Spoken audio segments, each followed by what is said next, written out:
ട്രിവാൻഡ്രം ന്യൂസിലേക്ക് എല്ലാ മാന്യപ്രേക്ഷകർക്കും സ്വാഗതം.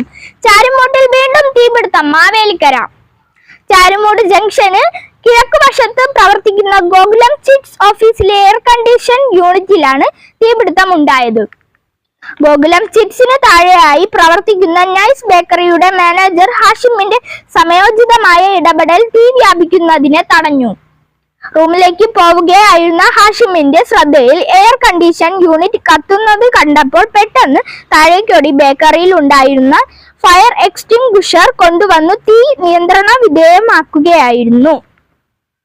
അപ്പോഴേക്കും കായംകുളത്ത് നിന്നുമുള്ള ഫയർഫോഴ്സ് യൂണിറ്റ് എത്തിയിരുന്നു. സമയോചിതമായ ഇടപെടൽ നടത്തിയത് കൊണ്ട് ഈ കെട്ടിടത്തിൽ പ്രവർത്തിക്കുന്ന മറ്റ് സ്ഥാപനങ്ങളിലേക്കും താഴെ ഉണ്ടായിരുന്ന വാഹനങ്ങളിലേക്കും തീ പടരാതെ നിയന്ത്രിക്കുവാൻ കഴിഞ്ഞു.